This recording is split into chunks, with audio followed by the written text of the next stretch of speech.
So it's the next morning inside the Suburban. I quoted the customer to replace the entire transmission control module valve body assembly. He's like, well, you got to do what you got to do. I want to be 150% sure about this because it's an expensive repair. So as soon as I got in here, turned the key on, it says service 4-wheel drive. There's no prindle. The car's acting up. Let's just plug the scope in one more time. Here's what we have on the high-speed can. So the voltage levels, the red is stuck at 1.3, the blue is stuck at 3.5. Again, abnormal.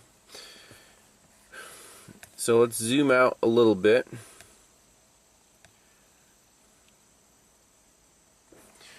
If we turn the key on,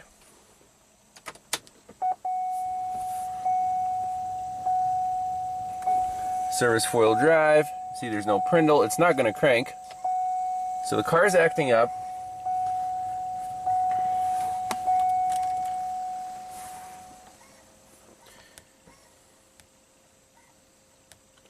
Now what I want to do is kind of zoom out. So we have this garbage on here, right? Is this a TCM? Let's pull that TCM fuse while recording on the scope, and we should see exactly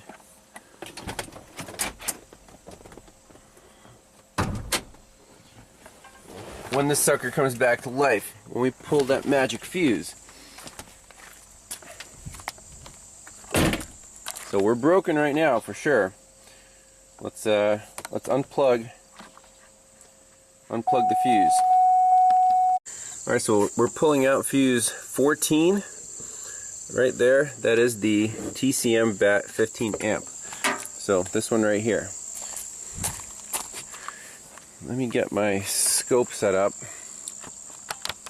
Right, here we go. Watching the screen, I'm going to pull the fuse and pull the fuse. So right there, should have seen some kind of difference. Well, actually, we don't see any difference. This is why reproducing the customer complaint is a very, very key. So right there, I pulled the fuse. You can kind of see something changed. But now, kind of still have the same garbage. Let me save this. We'll plug it back in. Okay, next thing I want to do is pull the fuse for the electronic suspension control. It's fuse 230 amp. Right here, and let's see on the scope if that makes any difference. Right here.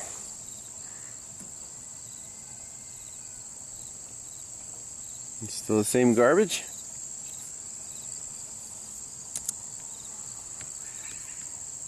Wow, cat fight. This is not good. Keys on. We removed power to the ESC right here. Still not a good CAN signal.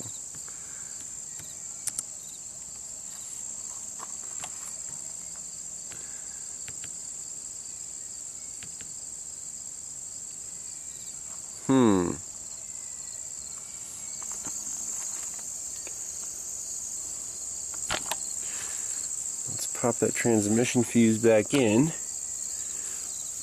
14. Do we have a prindle? Nope. No, we don't.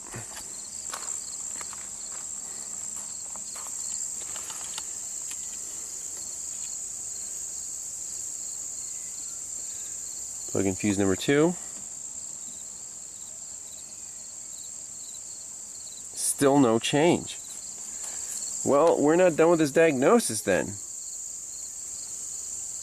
This really blows my mind.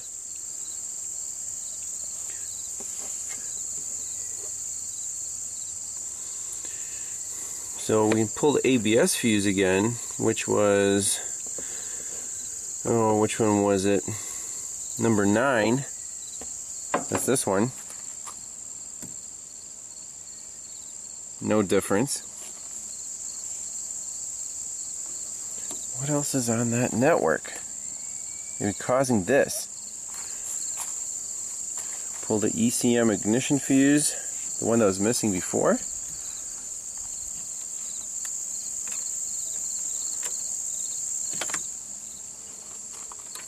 Still garbage.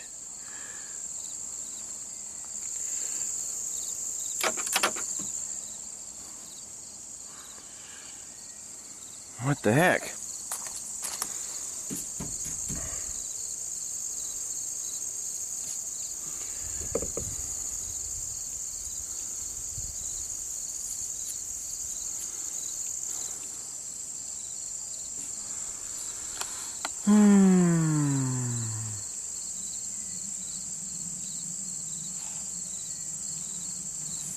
Let's go back to the information bus diagram. Okay, so the truck is asleep, the key is out, and we have this. So now we can take our time and do the power, remove the power for each module on the CAN and see when that goes away, we'll find our problem. So this is different from yesterday. Well, yesterday we had the variable with the missing fuse, and yesterday the waveform looked completely different. When we pulled the TCM fuse, the CAN came back perfectly. This morning, it's doing this. Right now, the truck is asleep. What do you make of this?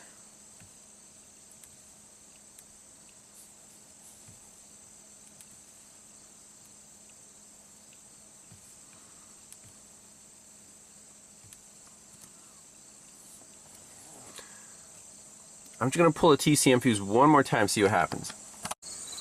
Okay, so TCM fuse.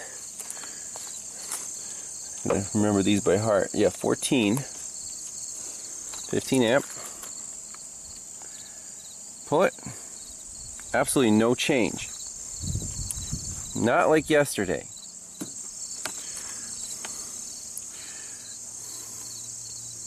ECM bat is number 12. That would be up here, 10 amp. Pull that one out just to be 100%. It's not the engine computer. Okay. No change. ESC. No change.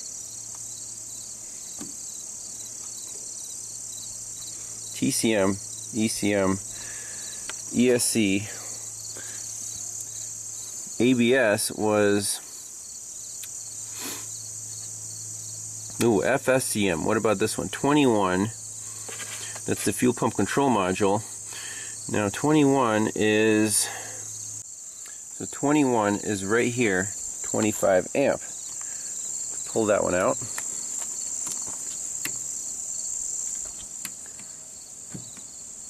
No change.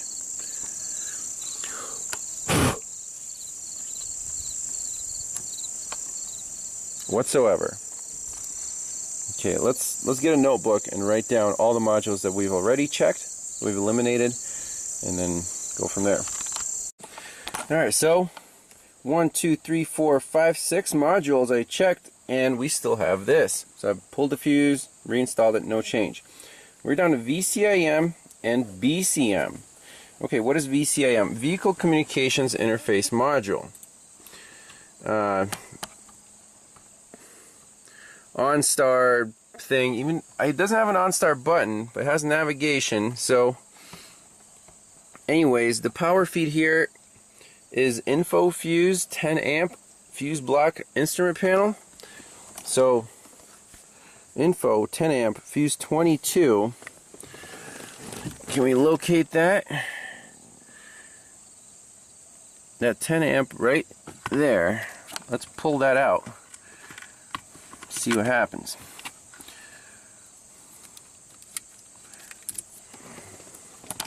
Oh, should have focused in on our scope. Okay, what the heck is this?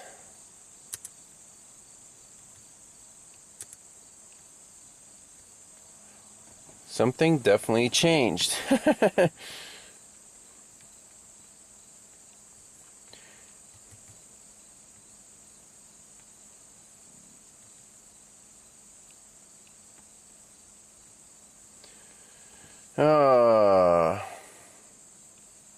Let's put it back in.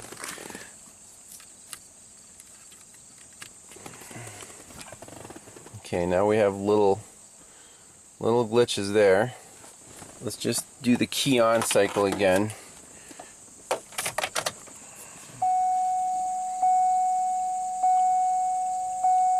We have all our warnings, or not. Prindle's back.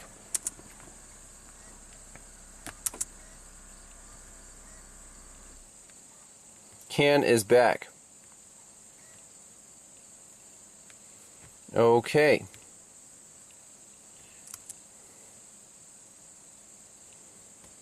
Very interesting. So the info fuse. Let's unplug it.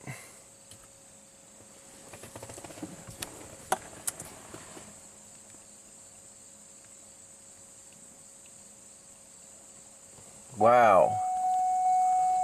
Battery low start vehicle. Thanks for telling me.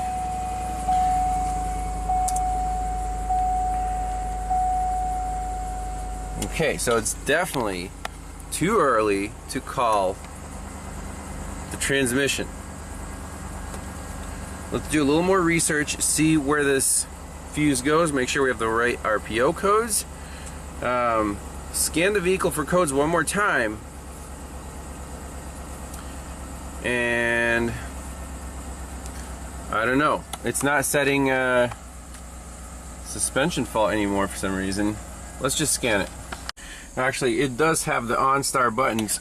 We do have the VCIM. And indeed, it is controlled by this info. It is fed by the info fuse 10 amp. And that is the only thing that made our network come back to life. So what I'm doing here is basically cleared all the codes out. And we're going to see what codes remain.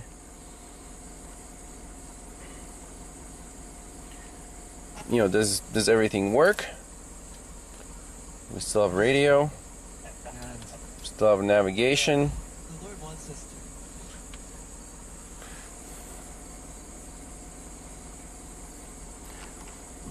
to. So lost communication with telematics control module. We actually had that before without pulling the fuse. So that module is probably just malfunctioning.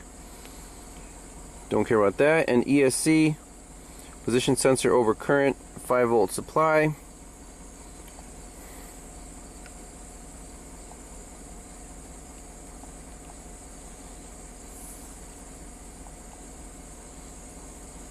Again, it's reading a high voltage, and one of the sensors, right rear position sensor, is at a weird voltage.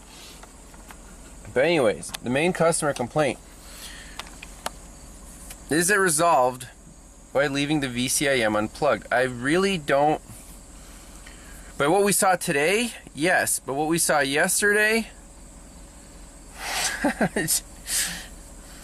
oh man, this is. We would leave it plugged in. We could leave the info fuse plugged in, come back tomorrow morning, see if it does exactly the same thing, or we can leave it unplugged and just say it works. The customer also wanted us to look into the ESC, so for now we're not ordering a TCM. That's good news for the customer. We'll leave the VCIM unplugged. He'll just lose his OnStar crap, which I'm sure he doesn't care about either. And let's diagnose this electronic suspension control system.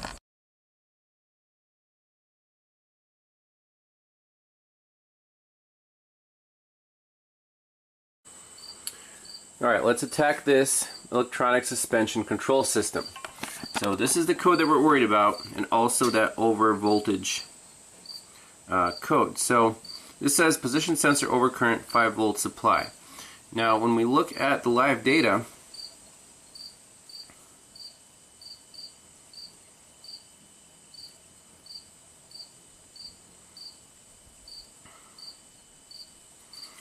we see the right rear position sensor is at 0.588 volts, and the other ones are about 1.1, 1.0, 1.1.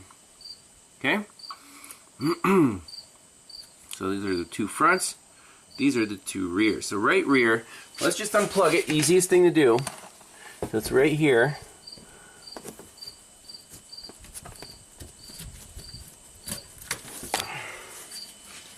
It's still 0.588 volts. It had dropped to 0 volts. Okay. Now, battery voltage is still reading high. I have the charger at 13.5 volts, putting out 26 amps. So we're reading about almost 2 volts too high. That's pretty crazy.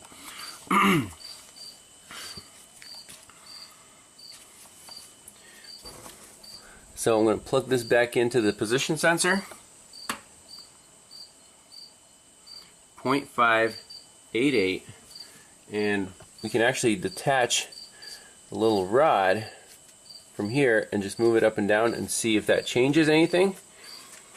And then this module lives right above the rear cross member. We can unplug the module, plug it back in, and measure for a good power and ground at the module. If this voltage is weird, then this is potentially two separate problems right here.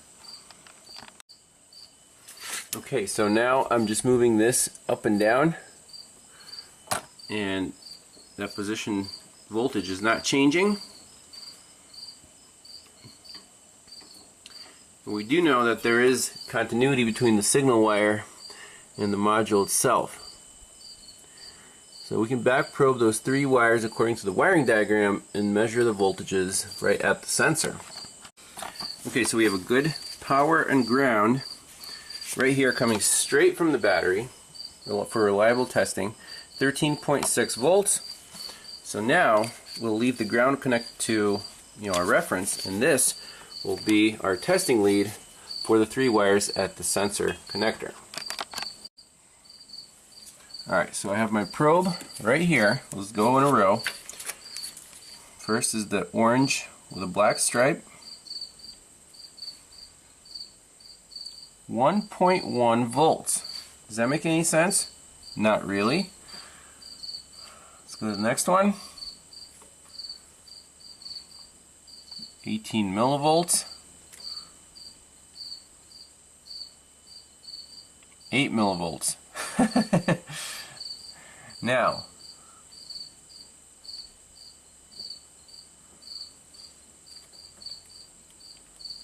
I don't like this 1.1 volts because I think it should be a 5 volt reference. We can verify in the diagram, but since we're here right now, let's use a test light connected to battery positive.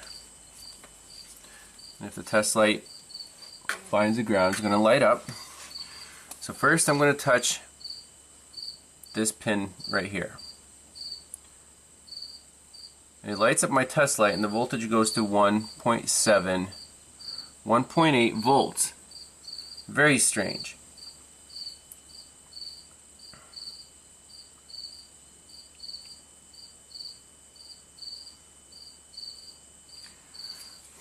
Let's go to the middle pin, 18 millivolts. We're at battery voltage, and the right position sensor on scan data went to 5 volts. So that must be our signal wire. So our signal wire is fine. Now the ground. Ground is also just fine.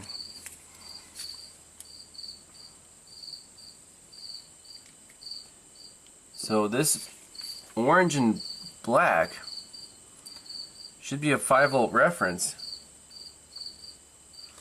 So when I do that, we go from 0.8 volts up to 1.7, and check out what happens to the other sensors. Test light to that wire. We go up to 1.8, 1.7 on the left front, 1.8 on the right front,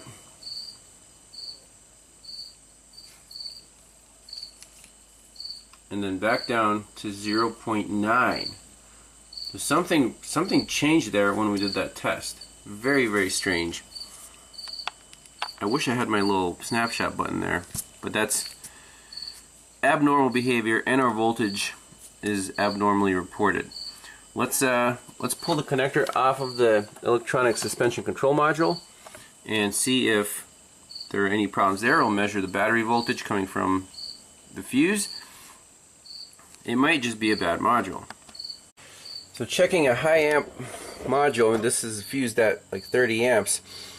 For powers and grounds, you want to hook up a bright test light. This is a 4 amp test light pair, and then just use your meter, again reference to battery ground, to check the voltages on the power and the ground side while the circuit is being loaded. So this is obviously the voltage on the power side, 13.2 volts, perfect, and the voltage on the ground side, while carrying 4 amps, is 140 millivolts. There's nothing wrong with powers and grounds here. So this module is misreporting the system voltage, setting a code for that, and not sending out 5 volts on the right rear sensor circuit. So this module is junk. At this point, to fix this truck, we're going to leave the VCIM unplugged, and we can quote the customer a new ESC, which should be a lot cheaper than a new transmission controller with the valve body. So this is where taking the extra time to reproduce the customer complaint, especially if it's intermittent, if it's weird, don't jump the gun. Even though you think you proved something, try to repeat it over and over, at least 2 or 3 times. Then if you get the same result every time, then you can be sure. You know, if it's over $1,000 repair, you want to be really sure before jumping into it. So let's reconnect this module, see what scan data says. We can measure the voltage on the opposite sensor over there, just, you know, for curiosity, and then we'll get a new ESC. Alright, just to finish this off, I got the right rear sensor plugged back in, 0.235 volts. Left rear is unplugged, and I'm just on the 5 volt reference wire, that orange wire, and if I try to lift it with my test light to, you know, right now it's at 0.8 volts, which is pretty crazy. Let's see, get a little light on there. So with my test light, I try to lift it up. The test light lights up brightly, and we're only up to 1.7 volts. And the same crap happens with the remaining signals. Some of them go to 1.7, the right rear goes to 0.4, and drops to 0.2 when I release the test light. So this module is shot.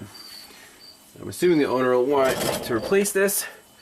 Get the part number off of here, and pretty easy job. We'll need a programming. The flying wings.